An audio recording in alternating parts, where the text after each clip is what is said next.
This is breaking news from Channel 7 Eyewitness News. And good evening, everyone. Good afternoon, everyone. This is Bill Ritter at Channel 7 Eyewitness News in the studio with some very sad news, and we're breaking into programming to tell you about it right away because we want us to be the ones to tell you. The great Alex Trebek, the host of Jeopardy for so many years, died this morning at his home in Los Angeles, surrounded by his friends, after a almost 2-year battle with pancreatic cancer. Stage 4 when he first announced it back in March of 2019. He was a member of this family for so many years, a member of your family who came into your home every night with the best game show that has ever been on television. And he was quite a mensch. What a guy, what a smart man, what a calm man, what a funny guy. This is an ABC News special report. Hello, I'm Dan Harris. We are coming on the air at this hour with some breaking news. Remarkable life.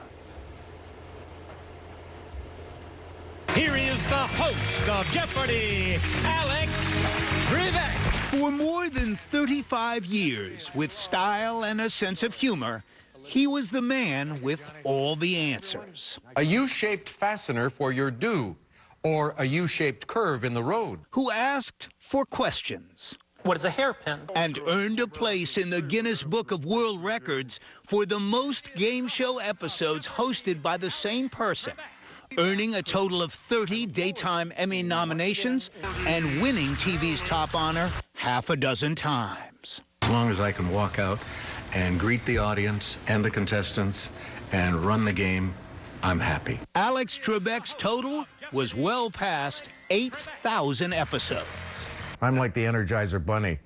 Bum, bum, bum. Trebek's remark to me in 2014, typical of the man's spirit. And so was his reaction when all-time Jeopardy champ Ken Jennings finally got beat. And I had a tear in my eye having to say goodbye to him. Originally from Canada, Trebek was the son of a chef who became a U.S. citizen decades ago and became so much a part of our daily lives, his diagnosis upset millions of fans he graciously tried to reassure. I'm going to fight this, and I'm going to keep working. Chemotherapy for his pancreatic cancer looked promising, but a follow-up treatment caused him to lose 12 pounds in a single week. He was in pain and suffering from surges of sadness. I talk to the audience sometimes, and I get teary-eyed for no reason whatsoever. In the end, his courage in the face of his disease will be as much a part of his legacy as Alex Trebek's place in TV history. I've had one hell of a good life, and I've enjoyed it. And the thought of passing on doesn't frighten me.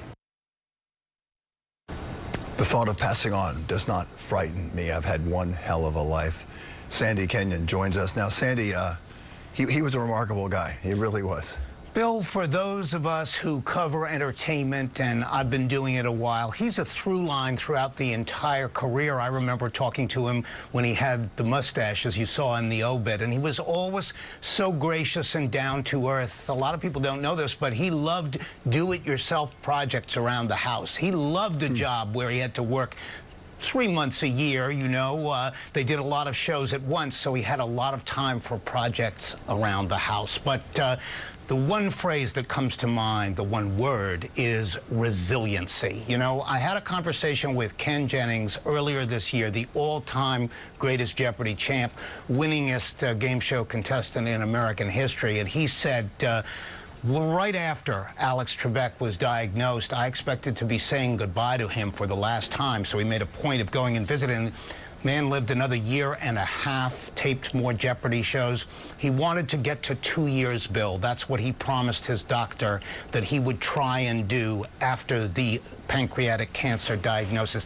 Just missed it by about three months. Yeah, March of 2019. A little more than 3 months. And one of the most touching moments was in that final interview that T.J. Holmes did for Good Morning America, where so much was made of the fact that Alex Trebek didn't want to be a burden to his beloved Jeannie, his wife, and that was what was keeping him up at nights. But again, it goes back to that remarkable resiliency. When that light went on, as sick as he was feeling, and there were sick moments these past 18 months, he answered the call and went in front of the audience up until almost his last stretch before his death. That's what I'll remember, that and how down to earth this man was. Yeah. And how much he related to each member of his audience. Son of a chef. And one of the greatest things was the last time I saw him, he was recalling growing up in hotel kitchens in Canada and how kind the people working in those kitchens had been to him as a boy. I read somewhere, Sandy, in one of the briefing notes on him and his life and his biography, that he actually took a job in that hotel, and his father was a chef there, and he was like a busboy or something. He worked at the front desk, and so he was, you know, close to his family. He did seem always like a family guy.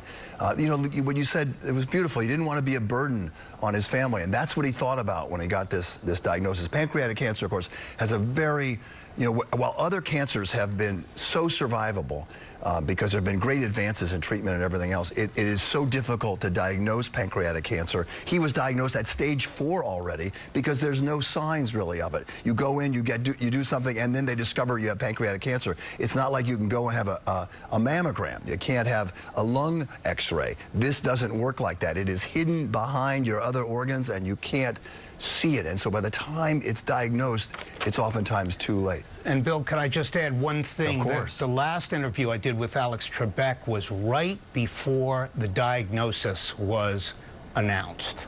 And since I'd known him for many, many years, he did seem a little subdued. Yeah.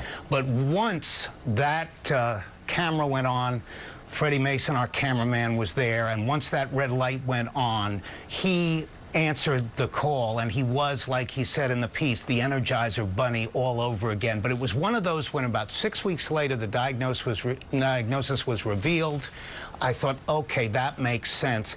And you know, I thought that was a wonderful moment of class, of working through. He wasn't going to announce his diagnosis until he was ready, Bill. Yeah, and he didn't, and he was so brave. I want to play a clip, Sandy, of the latest Jeopardy that aired Thursday night right here on Channel 7, and it's a great moment. And Alex, you can see he was moved, but he kept that poker face a little bit. Take a look, and we'll talk about it afterwards. Any family members back home cheering you on? You know, here's a true story, man. I learned English because of you. And so my grandfather, who raised me, I'm going to get tears right now. I used to sit on his lap and watch you every day. So it's a pretty special moment for me, man. Thank you very much.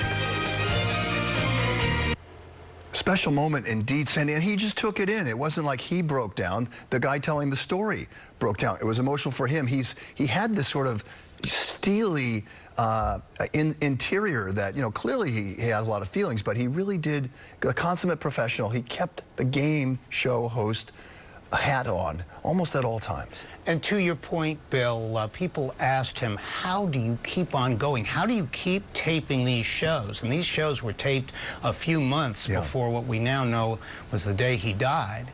And he said, I'm good at faking it. He didn't say, oh, good for me, or oh, I just soldier through. He just said, I'm good at faking it, and I'm a professional, and I'm going to keep going until I can't any longer. He knew it, Sandy. He knew this. I have a first cousin who's about 74 years old. She's had it for 14 years, a remarkable survival rate for this terrible and, you know, just horrible disease.